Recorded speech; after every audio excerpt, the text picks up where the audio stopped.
Dr. Wiedenfeld here to talk about cinema in the Global South since 1970.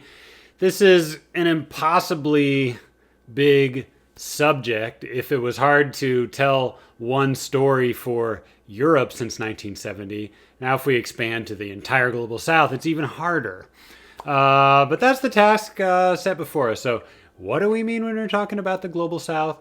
We're shifting from the third world and its association with third cinema that I talk about in the political cinemas, because we're not in the Cold War anymore.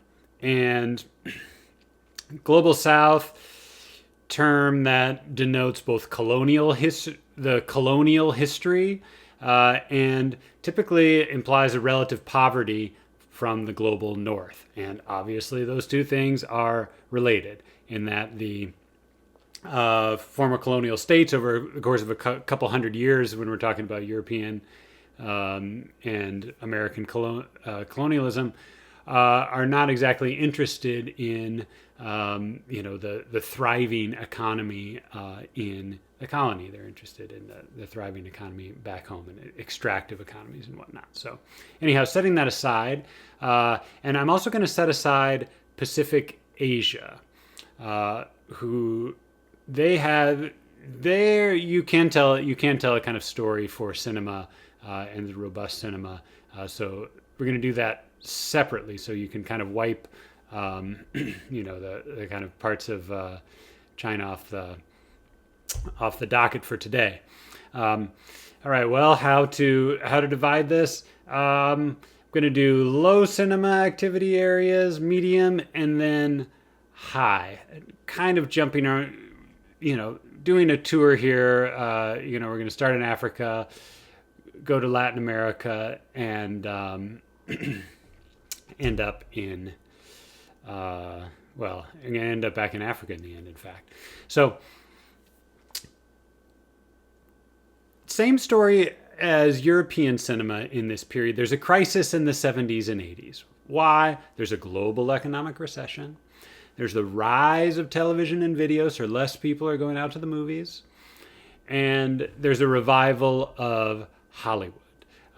Hollywood, especially in their, marketing techniques, is thriving, and this also happens abroad. They're becoming very good at moving things abroad. So when we talked about this in Europe,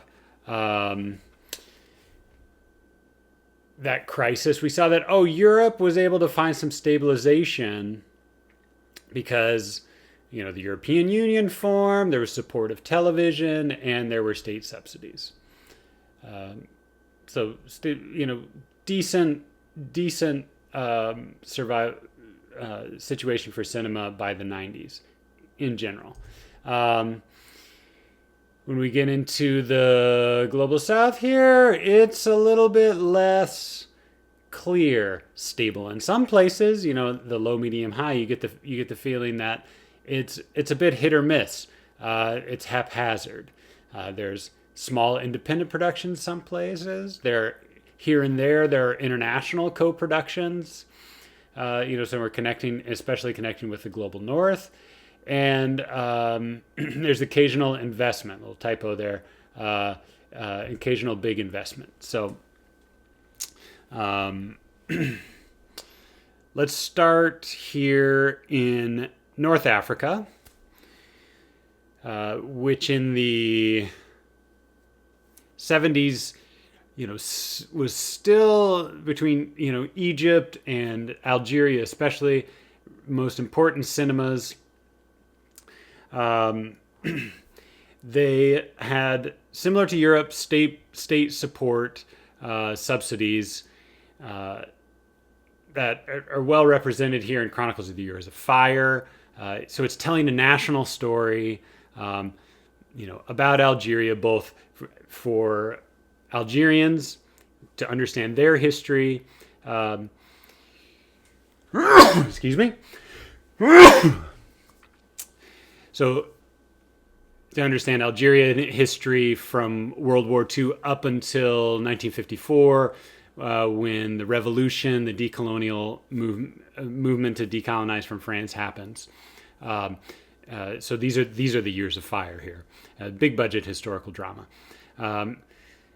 So this movie is kind of a relic of state support that is going to dwindle by the time we get to the 90s for various reasons, economic and political unrest and whatnot.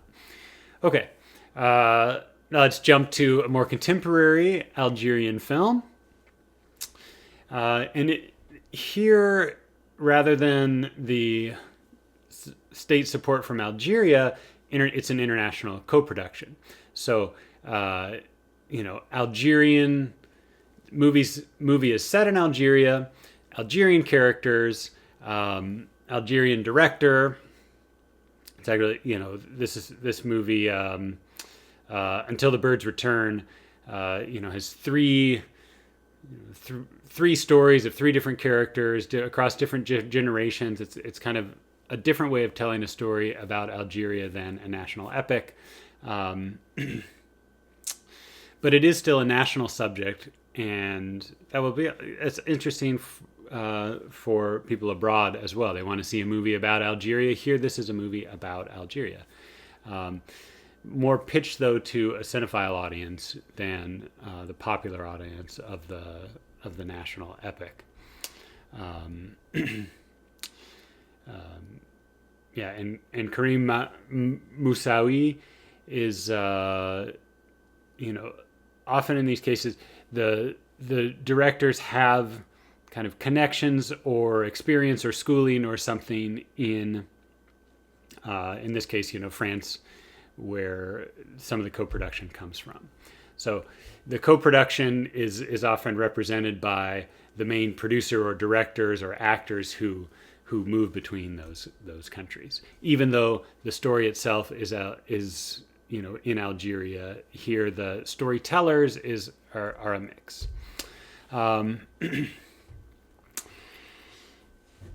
Popular genres that seek a national audience, continues to be important. This is an interesting comparison with,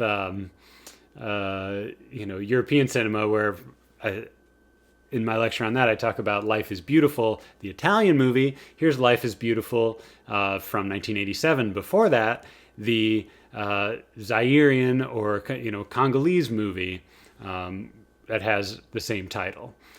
Totally different story. Here we're talking about a musician, as you can see from the poster, and story of a musician from country who's going to the city to seek fame.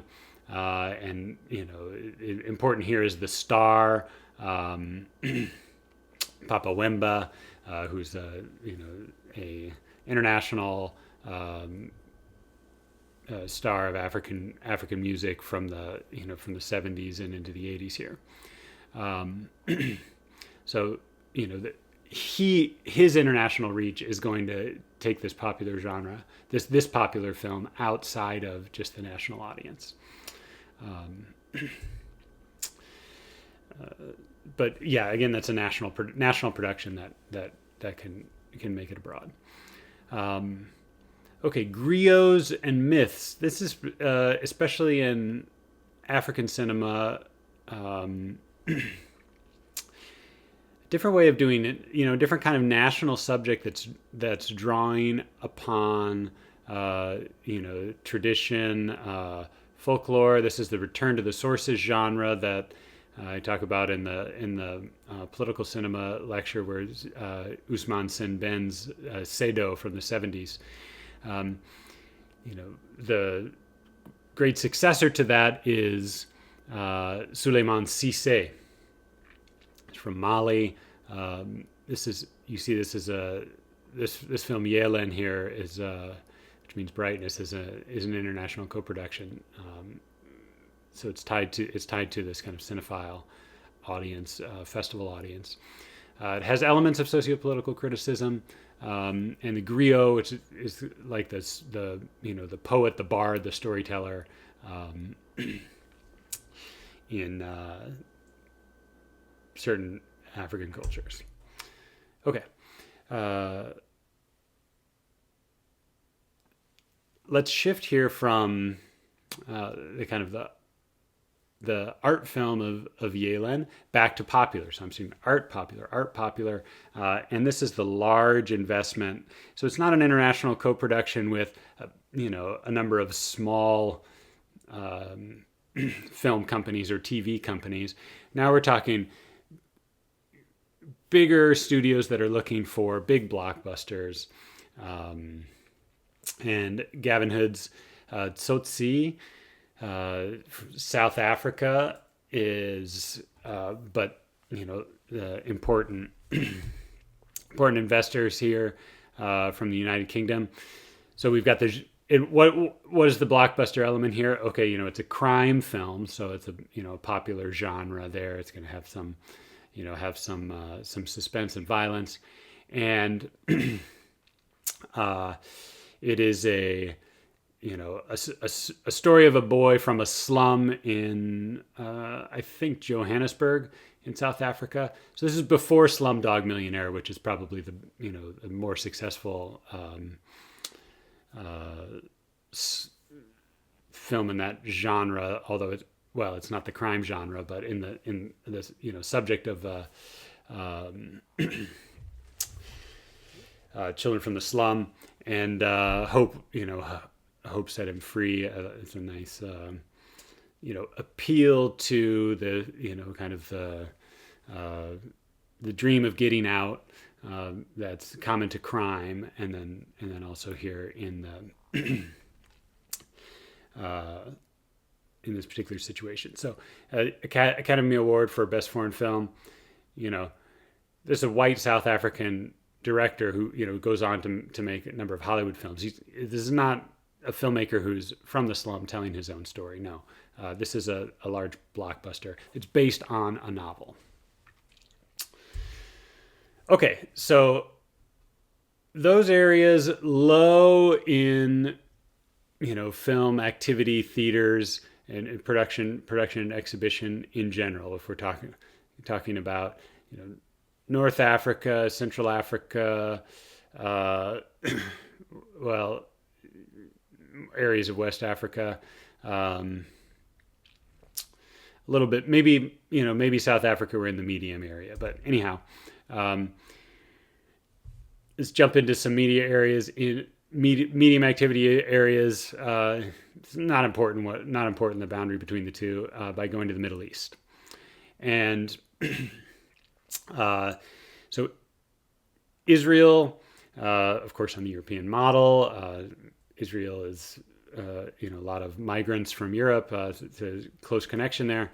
So they have an Israeli Quality Film Fund, which later just becomes the Israeli Film Fund. Starts in the 70s. Begins with smaller productions that are focused on personal reflection. And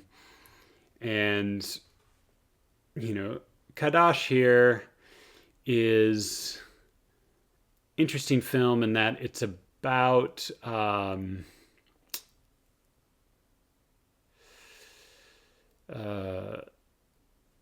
if I remember right, this is an ultra orthodox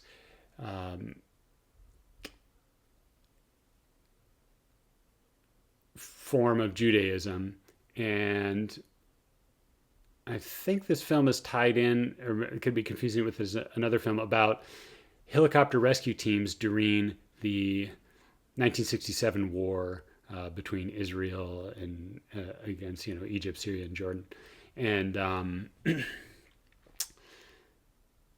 so even though this film was subsidized, it never ended up receiving those subsidies because it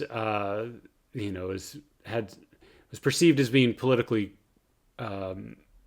against the government in power, and so it was never screened in Israel, apparently.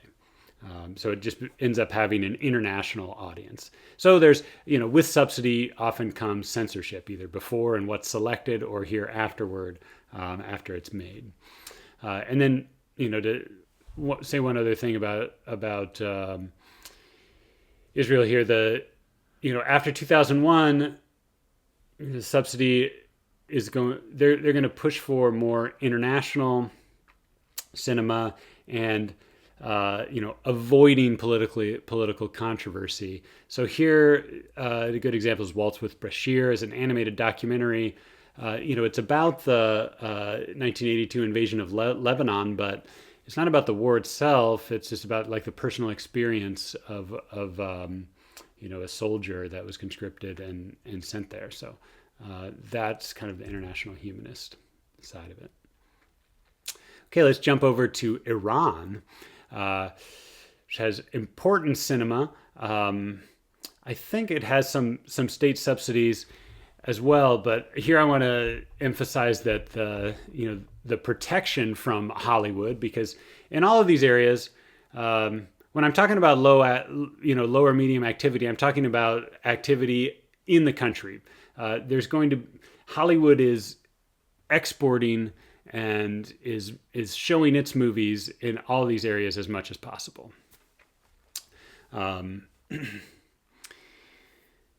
So, the cinema in Iran after the revolution in 1979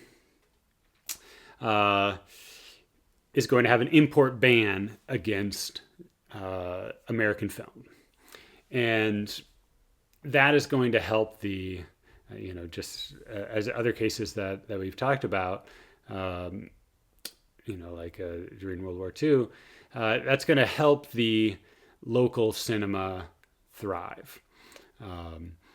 And yes, there's subsidies tied in with this import ban and important support of young filmmakers that comes out of it, a kind of new generation of filmmakers, the most important being Abbas Kiarostami. He founded the Children and Young Adults Unit of the Farabi Cinema Foundation, is I think the state or kind of state supported group. So focusing on children and young adults, there's tons of children. The population is growing here, as in the global South generally, which is tied into the existence of slums. Everyone's moving to the city. There's new standards of health. And medicine that that are allowing populations to thrive. So this could be good for cinema, and it's well represented in stories focused on children. So here, Where's the Friend's House?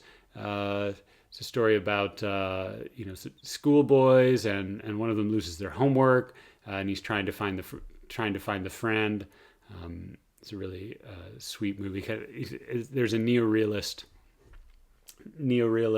influence here in Kiarostami's first film, and then in his subsequent films he'll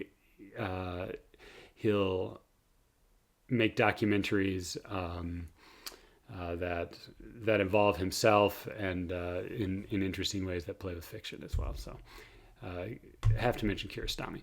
Another Iranian film that's very successful is A Separation, Asghar Farhadi, and here, similar to the Israeli move towards international humanism, here's a shift towards interpersonal drama. So there's political tension between Iran and a number of countries, but having films that focus on drama and not the bigger political questions is important kind of humanist connection that's established. Separation was nominated, maybe won Academy Award for Best Foreign Film. Now there's background to this, or the other side of this story for Iran and other countries, is that in the global South, well, anywhere really, but that when filmmakers are perceived as having politics that's against the governing regime, often will result in exile or imprisonment. So Jafar Panahi, another great filmmaker from Iran, was famously arrested and then and told he couldn't make a film, and then he made a film in his apartment called "This Is Not a Film," and so somewhat tolerated by the government. After all, others, I think Farhadi for a time was abroad. Okay, now.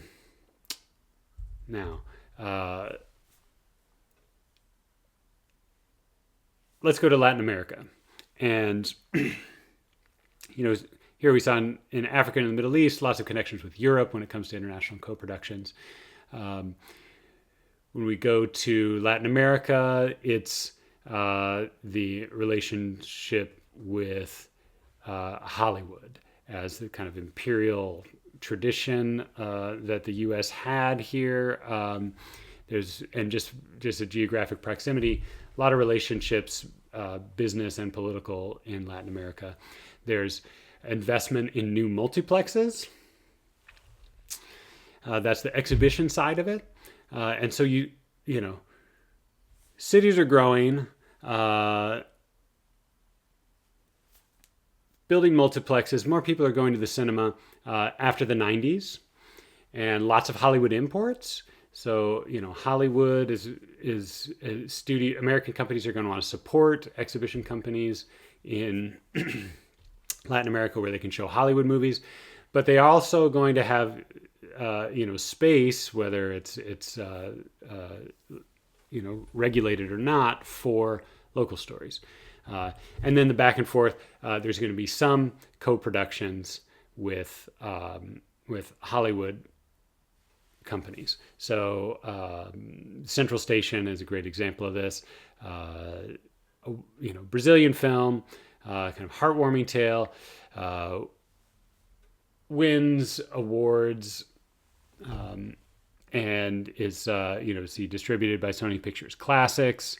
1998. So Brazilian becomes a flag bearer for Brazilian cinema abroad. There are also this here the kind of state subsidy is interested in these international co-production, is supporting them, whereas sometimes there's an adversarial relationship, and this the state is saying, oh, we want to limit the number of Hollywood movies, and we're going to give money to the local filmmakers to make local movies that are totally different, that are not influenced by Hollywood at all. And then the other model, which is what we're seeing here with Central Station and City of God, is that the Brazilian state is going to say, we want Brazilian filmmakers to work alongside in co-productions with international companies, like Hollywood studios, and find international success. So City of God, Slum Story here, I guess this precedes Totsi and Slumdog Millionaire. Maybe if we're not going back to Buñuel's Olvidados, this is maybe for the 21st century, the first big hit for this subject. Set in a slum of Rio, I forget now. Fernando Meirelles.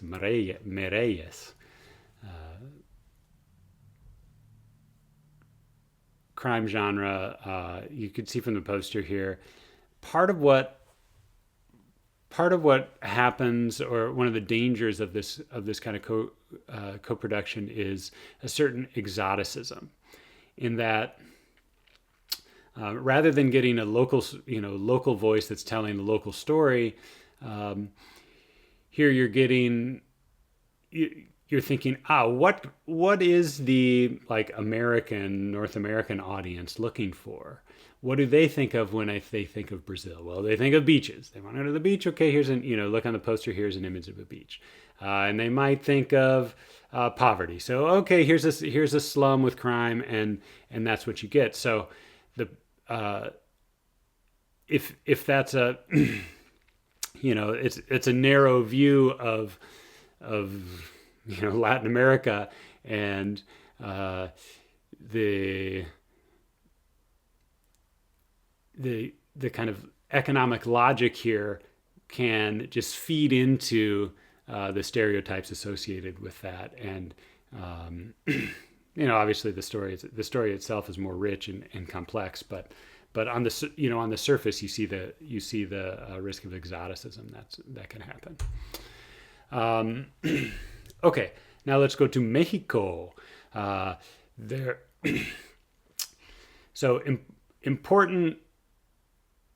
Maybe the biggest story of Mexican cinema, if I only have 2 minutes to talk about it, are three directors, sometimes called the Three Amigos, who become in the 90s, around 2000, have some hit films. They're co-productions, first co-productions with Hollywood, and then will later go to make a number of films in Hollywood and globally, and that's Alfonso Cuarón, Guillermo del Toro, and Iñárritu. So Cuarón's first breakthrough movie is Y Tu Mama También. Seems to be a story about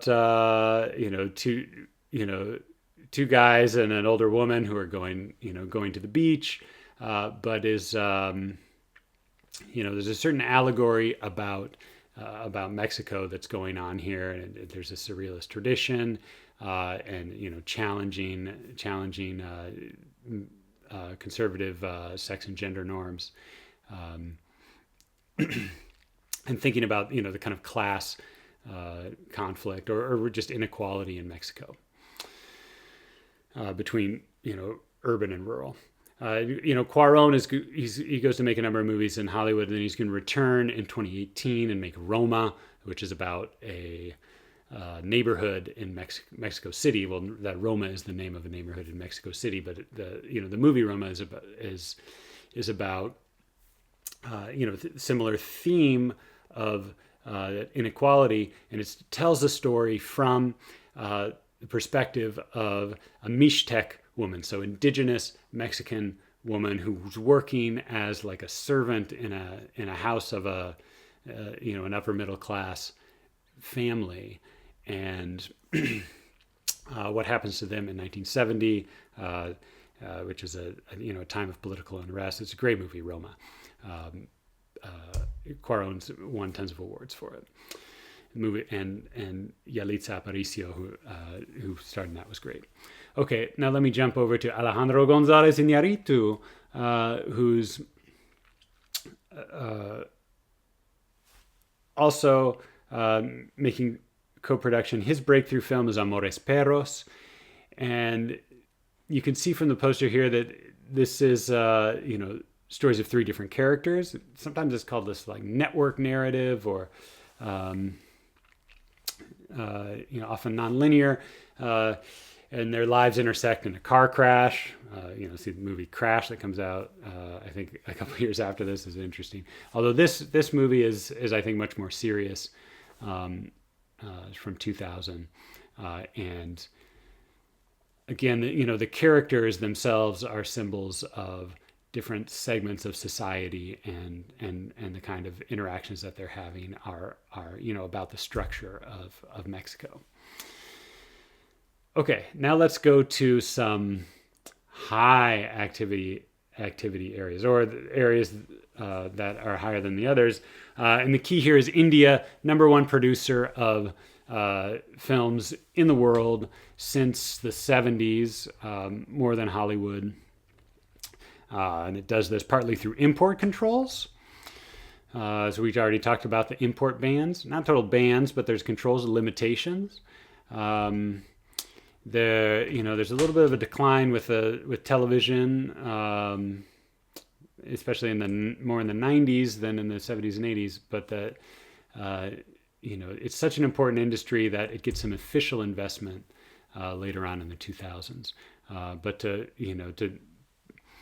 kind of pick up from where we've talked about Indian cinema in the post-war era, the rise of Bollywood, and this Bollywood films are known for being very long, 3-4 hours long, and this mix, like the Indian food masala, is kind of called the masala movies. A mix of, we have romance, we have melodrama, we have musical, and what really comes to the fore in the 70s here is action. Is both the influence of like the Hollywood Western, which is kind of Indian Western, but also kung fu movies. That there's a craze for kung fu movies in the 70s that this is echoing as well.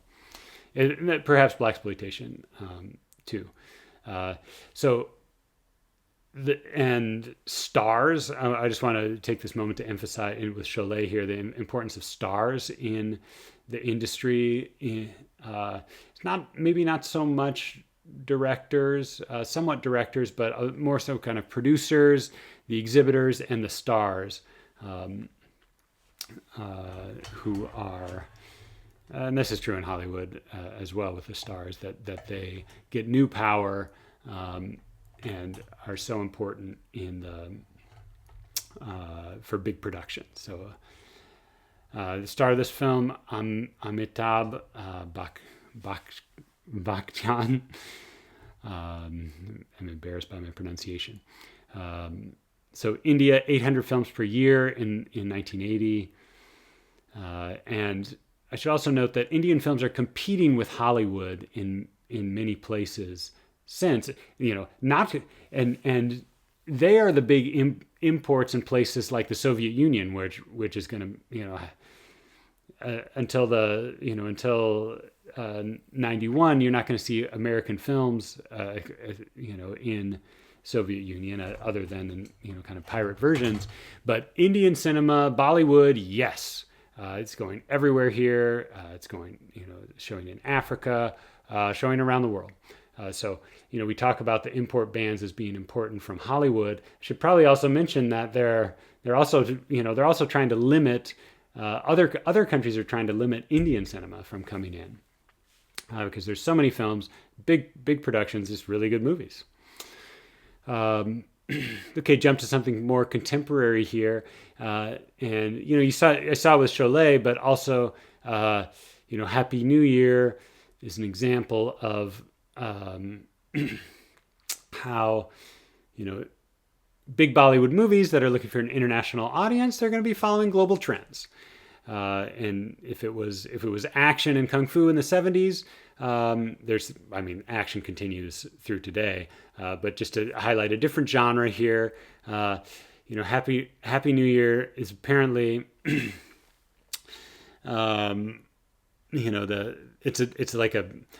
it's a heist movie where people pretend to be in a dance team.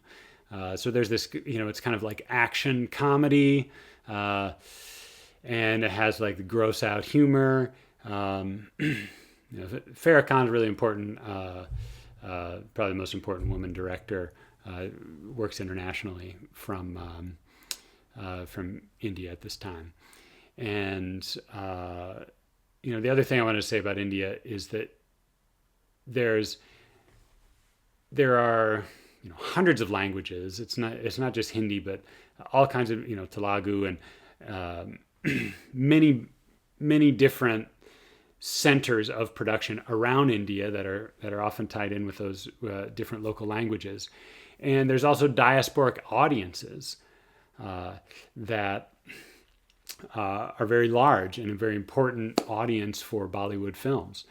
So there even big American firms like AMC, or you'll see in other theaters, they'll regularly show some big blockbuster Indian films, and they have kind of long-term deals to show Indian films in North America, and and vice versa. That there's the kind of global companies here are doing business, and there are audiences of for Indian cinema everywhere that's a part of that. Okay, and let's finish here back in Africa with Nollywood. if Bollywood was coined as like the Hollywood of Bombay, now Mumbai, Nollywood is the Hollywood of Nigeria. And this is a picture here from a New York Times article of which gives you a sense of the origins of Nollywood as small independent production, turning out tons of movies. I have some numbers on here. In 90s, it's up hundreds and hundreds per year. By 2016, the New York Times article says that 2,500 films per year. Trails only India, maybe is larger, depending on how you estimate it. The difference is that in the productions are getting bigger, but the origins are in small independent productions, amateur style. Like the key here is video. When video arrives, you get a video camera and maybe not so many theaters, but people do have televisions and VCRs, or like a local bar or restaurant or whatever can have that kind of equipment. And if the industry really started there on video, first on video cassettes, VHS, and then moving to VCD, the video disc. It's like it's just like a DVD without the proprietary coding on it. It's easier to copy and use. So video discs, and then eventually later going to be broadcast on television as well. So these are African stories, African storytellers. Everything about this is local and independent where it comes from. And it's that audience first. Now, the thing I don't like about that photo that was in the New York Times is it makes Nigeria look a bit rural. And yeah, surely it's a subtropical area, but Lagos is 17 million people. It's much larger than any city in the U.S. or Canada. Only Mexico City would be similar size. 17 million. And you see in the little map there, the one district there, Surulere, is the center for Nollywood. And I don't know what else to say. Nigeria, like India, has a number of local languages: Hausa, Yoruba, English is probably spoken more than in India, and so for the export, Nollywood, has grown to be important for export around Africa, and so English language titles are important there, also dubbed into French. These are African stories, and there's a Pan-African audience that they have found for them. It's hard to, not focusing on particular directors or films here, because it's really about the volume, the frequency of, people are making movies every week. 30 movies, 50 movies come out every week, wanting to see the new one. And I know one of the themes you'll see is like Pentecostal Christianity, important religion here. Huge city, growing city, and the relationship of Christianity to that kind of proselytizing, telling. In this kind of Christianity, telling stories with a moral message, telling religious stories, and getting the word out and spreading the word, and that gets tied in with the marketing and the growth of the movies. So, it's a great story of of independent filmmakers that have grown an audience and a whole industry. So that is as much of a story as one can tell for cinemas in the global south, and the kind of diversity of activity that has been happening there since the 1970.